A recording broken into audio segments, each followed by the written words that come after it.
Hi everyone, this is Alicia from thriftyandchic.com, and today I am going to share with you a video tour of my living room all decorated for Christmas. Hope you enjoy.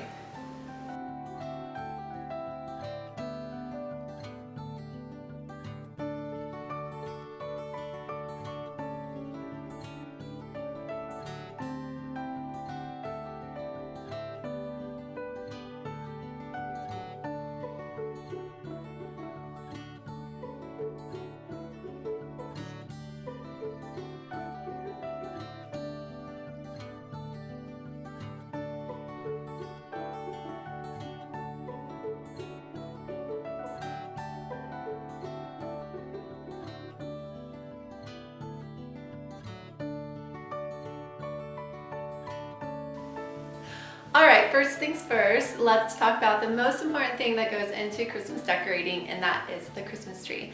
This is my Christmas tree that I bought a few years ago from Home Depot. It is 10 feet tall. It came pre-lit with just steady lights, but I like to do the twinkling, and so I went through and added the other string of lights before I decorated it. It is just a normal green tree, not flocked, nothing special, and so I like to try to add a lot of stuff to it. To make it not seem so boring like just a plain green tree.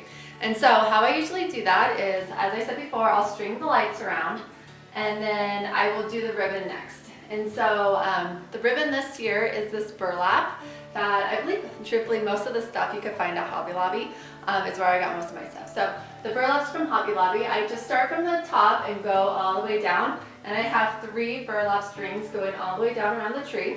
I kind of just tuck it into the stems of the tree as I go down. Next would be, it's kind of like this cottony flocked mesh.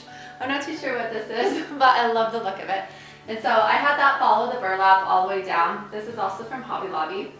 Then to add to kind of like the flockness of the tree, so even though it's not flocked, to make it look kind of flocked, I like to add these extra stems. These are kind of kissed by snow, so I wouldn't say that they're flocked. Maybe they're frosted, if anything. I add these stems throughout the tree. I believe I have, they're actually not stems, it's a garland that's pretty, I think it's like 4 feet long. And so I kind of just tie those throughout the tree in order to add a little different feel to it. Also, I added these little, now these ones are flocked, sticks throughout the tree. I think I only have 3 this year. I think one of them broke. I used to have 4. But so I kind of add those to stick out of the tree to kind of give it a little whimsy. And then next I added the, let's see, what did I do next? I think I did the grapevine wreaths. So I have 3 of these this year. And so there's one right there, one up there, then one over here. I don't know if you can see it very well, but they're just this size, probably maybe 10 inches in diameter. And I just thought that that's kind of fun, adding wreaths to your tree. It's something different and a little fun. I also did something a little different this year that was kind of out of the box for me. I added the olive buckets onto my tree. There's 3 of them also. There is one right here that you can see.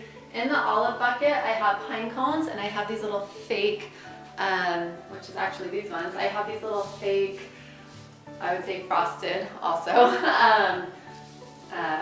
sticks. I think they're alpine, I'm not too sure what they are, or aspen.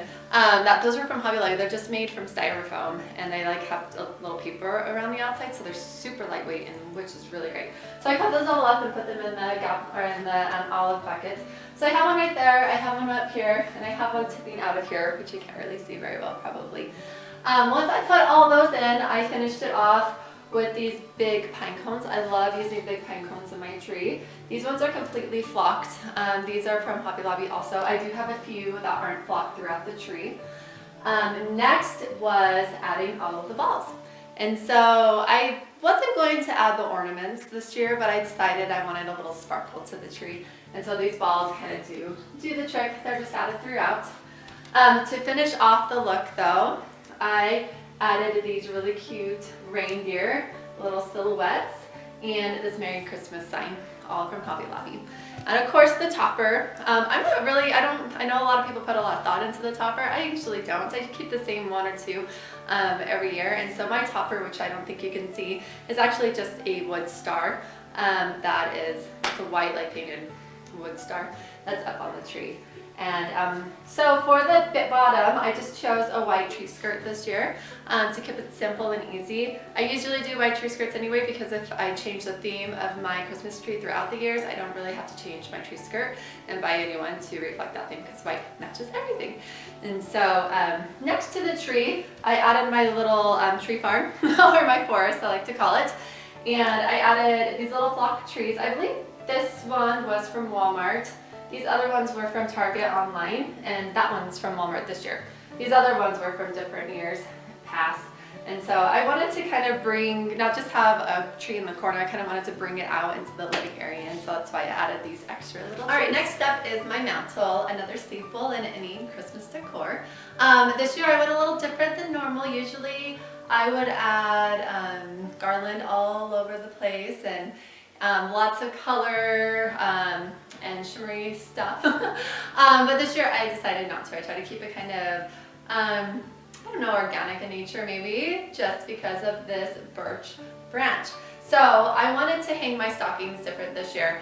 Usually I do command hooks that are stuck all along the mantle, and those hang the stockings and then put the garland over it. But I wanted a little different look, and so I got my birch branch that is normally my front room, and I pulled it out here and I hung it with some jute. Okay, so first off I screwed into the planking right here, and then I hung it with some jute and just like sent the pole or the branch through the looped jute on both sides. So it's hanging on two sides. And then each of these stockings I was able to just hang them, like pull them on to the branch. So come Christmas morning, it's probably going to be a little difficult to take off the stockings, so that's going to be interesting. But that's how it is. These other ones, these stockings right here are actually made from, I made them a long time ago from sweater material. So I was able to just tie those with jute. And so these ones will be easy to get off. I could just cut them off. And so maybe next year when I rethink this, and I might do the same thing, I'll just tie jute onto this instead, so I could just cut them off come Christmas morning and make it easy so I don't have to disassemble everything. So besides that would be the rest of the mantle. So as with my tablescapes and anything else, I like to do a tiered look.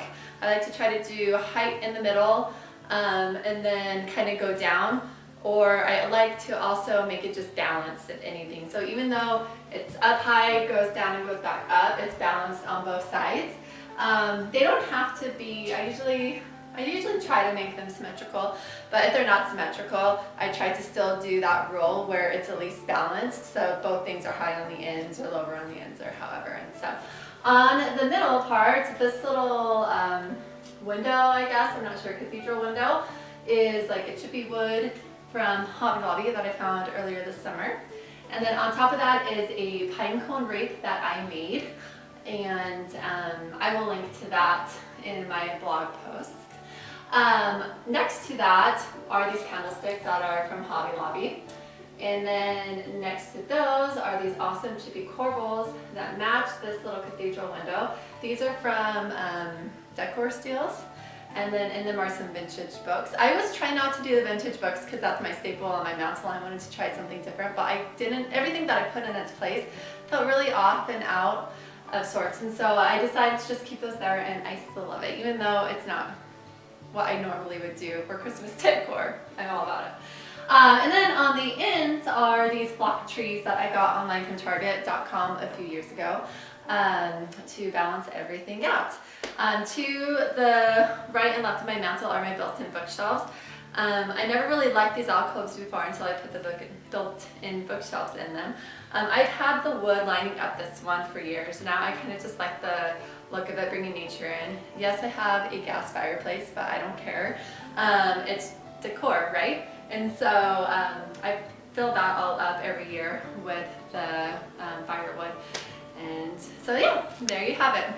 I hope you all enjoyed the tour. I will have lots of pictures and all the links in my blog post, which I will link to below in the description. Happy holidays!